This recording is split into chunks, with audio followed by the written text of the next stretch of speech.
Jeremiah ran home, Tebogo's words echoing. Your shadow is no longer your own. He burst into his studio. The camera's case was open.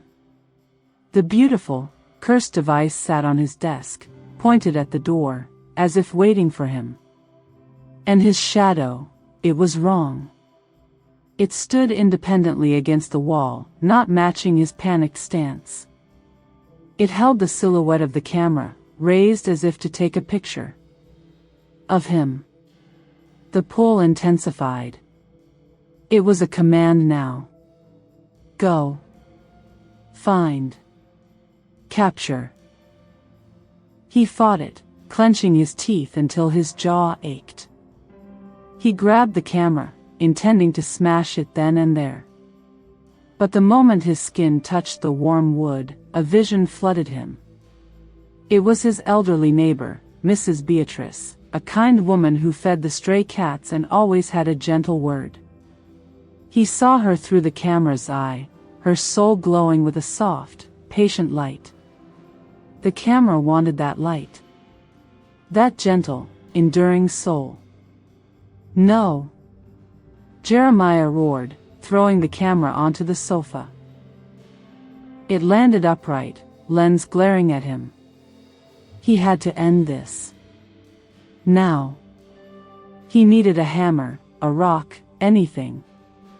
But as he turned to his toolkit, his body froze. It wasn't his will anymore. He felt a foreign control seize his limbs, like strings on a puppet. His own shadow was pulling the strings.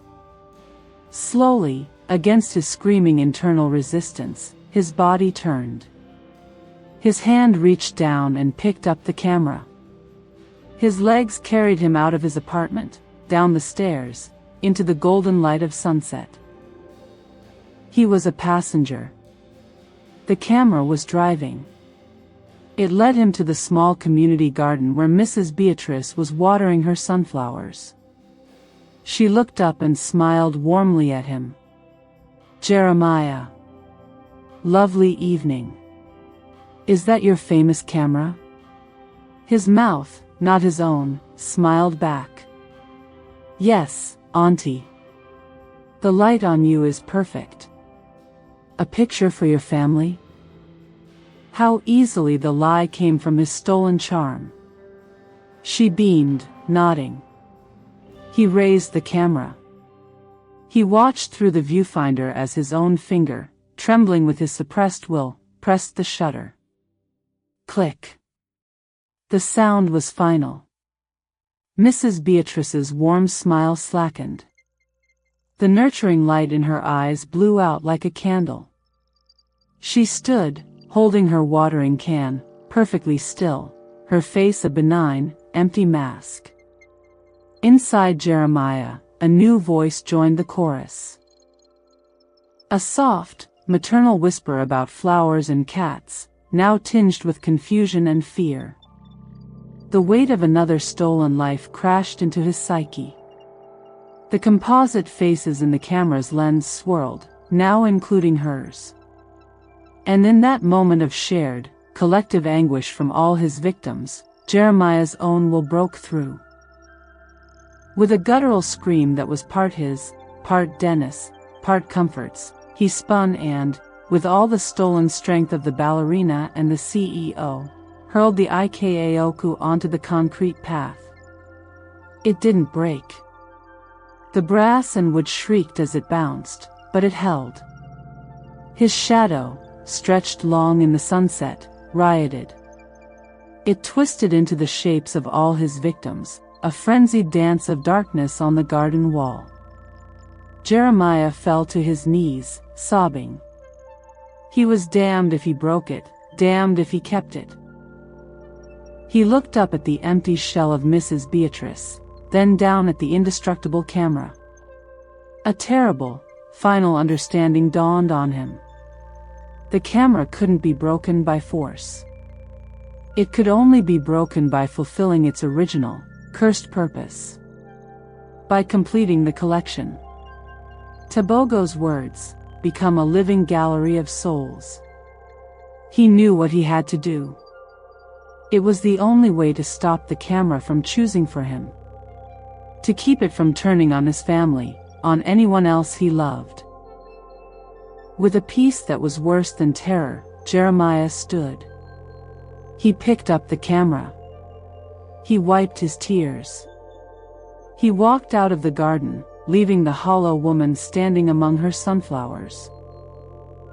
He went to the highest point in the city, a scenic overlook. The sunset was magnificent. He set the camera on a wall, its timer function activated. He turned the lens on himself. He looked into its dark eye. He saw them all inside, waiting. He smiled, a smile holding all the stolen talents, all the borrowed charm, all the hollowed-out grief. "A collection needs a self-portrait," he whispered. The shutter clicked. They found Jeremiah Michael the next morning at the overlook. He was alive. Breathing. His eyes were open. But they were the deepest, most profound voids anyone had ever seen.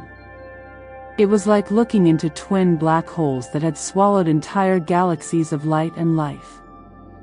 He was unresponsive, a perfect, breathing statue. In his hands, they found the antique camera. And in its film chamber, a single, developed self-portrait. The image was a masterpiece of terrifying beauty.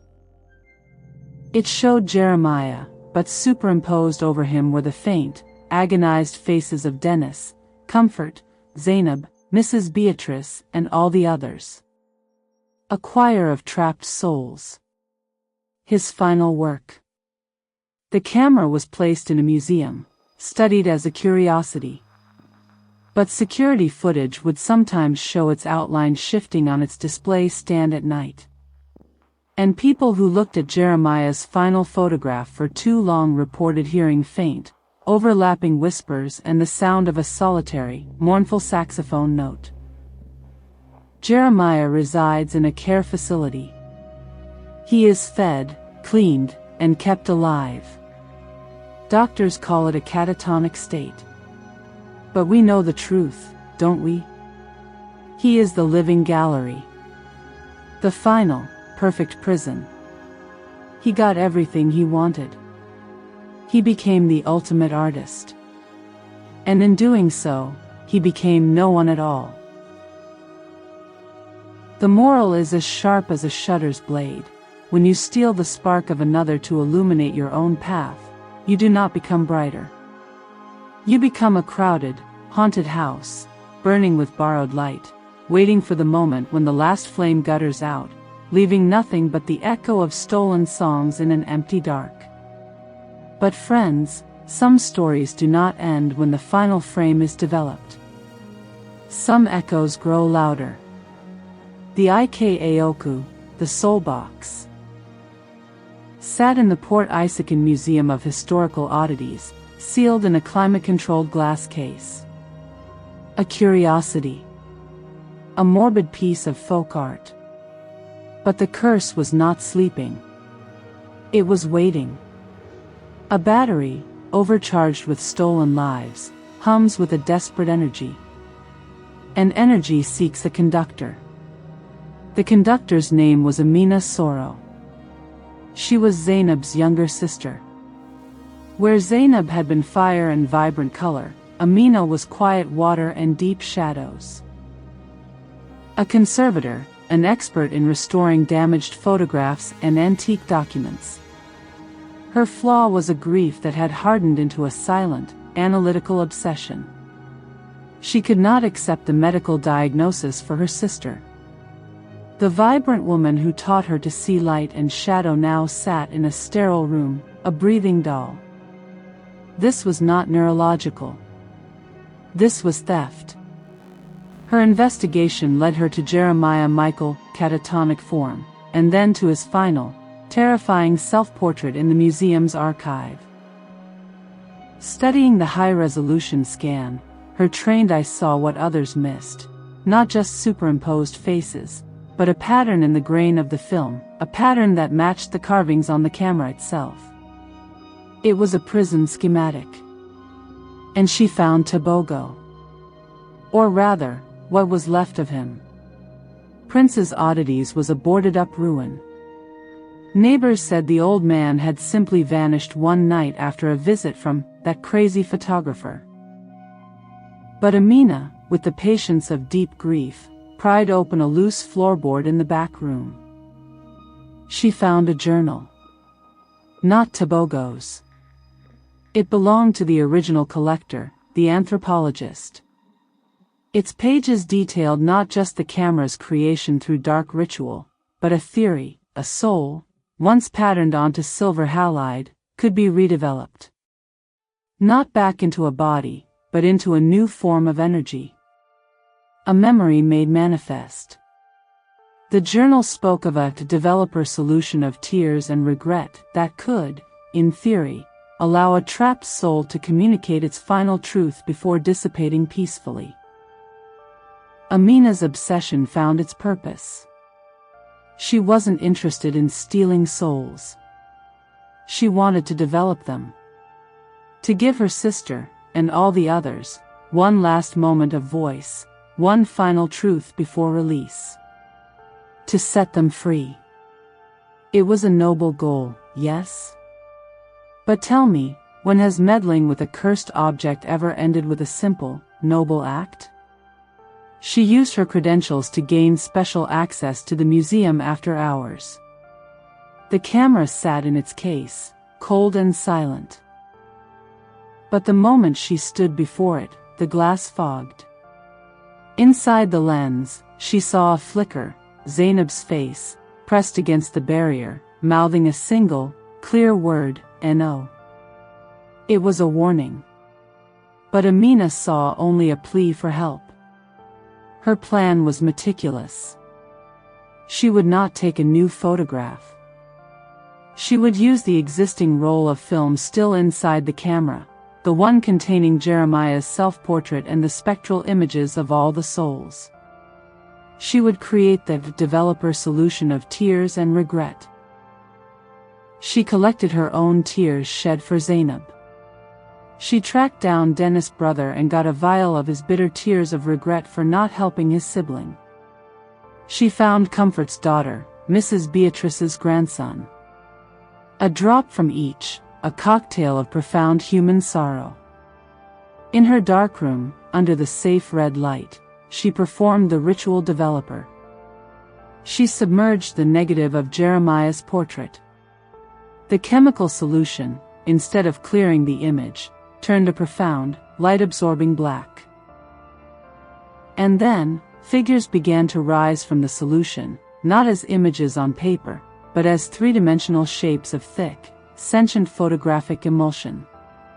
They were the shadows made flesh: Dennis, Comfort, the CEO, the ballerina, Mrs. Beatrice, Zainab.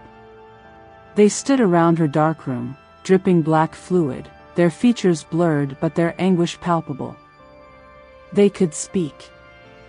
Not with voices, but directly into her mind, a torrent of their final moments, the pull, the terror, the emptiness. He took the song. The words are gone. My light is out. The flowers. I can't remember the names. And Zainab's clearest thought, sharp as a scalpel: sister, you shouldn't have, it's hungry. It sees you now. Amina wept, not just from sorrow, but from success. I hear you. I'm so sorry. I will release you.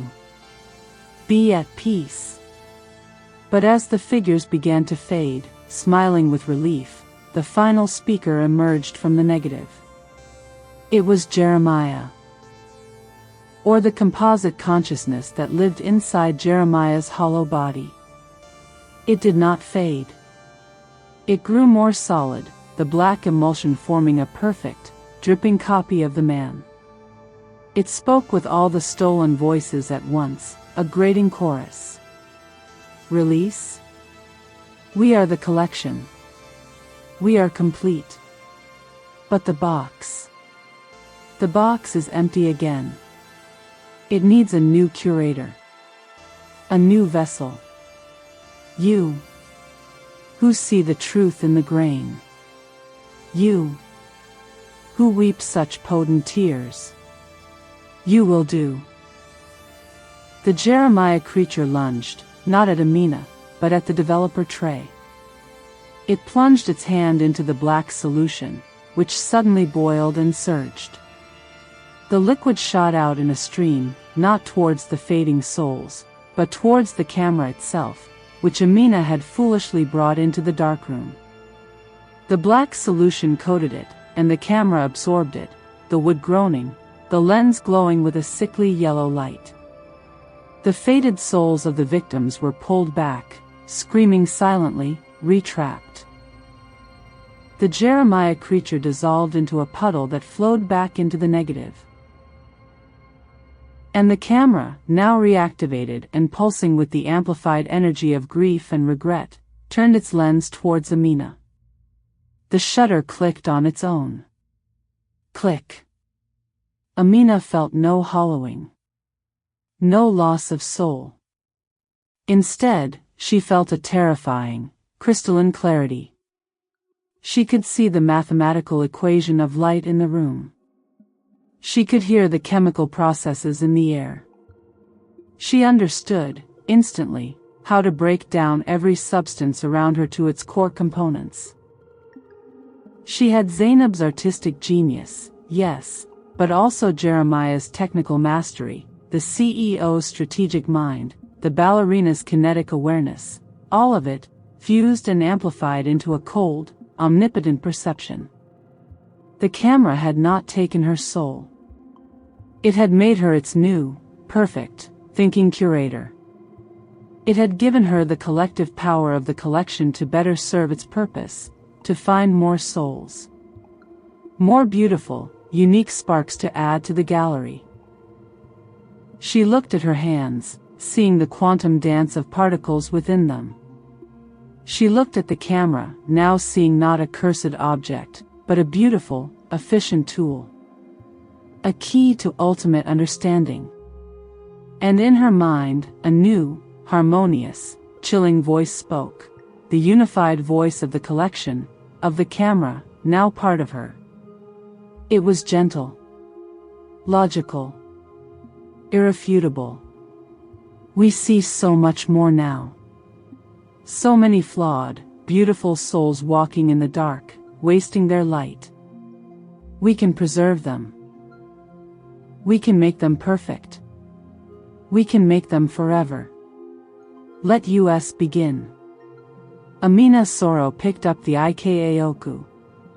She smiled. It was a smile that held multitudes, and no humanity at all. The hunt for the world's most beautiful souls had just entered a new, more sophisticated, and infinitely more dangerous phase. And so, the curse evolves. It learned from Jeremiah's greed. It learned from Amina's love. It now seeks not a thief, but a visionary curator. A shepherd for a flock of stolen lights. Amina walks among us, her perception godlike, her purpose monstrous. Who will she see as worthy of preservation? The brilliant scientist? The compassionate teacher? The joyful street musician? The final, twisted moral is this: the road to a terrible hell is often paved with the purest of intentions. Love, in the face of an ancient hunger, can become the most efficient weapon of all. Is Amina now the ultimate villain, or is she the most tragic victim of them all? Will anyone be able to stop a woman who can see the very fabric of reality, who is guided by the whispers of stolen genius? Let me know in the comments.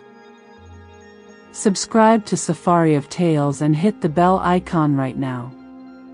The camera is watching. Be careful what makes you unique. It might just be what marks you as the next perfect addition to the collection. Until next time, stay developed.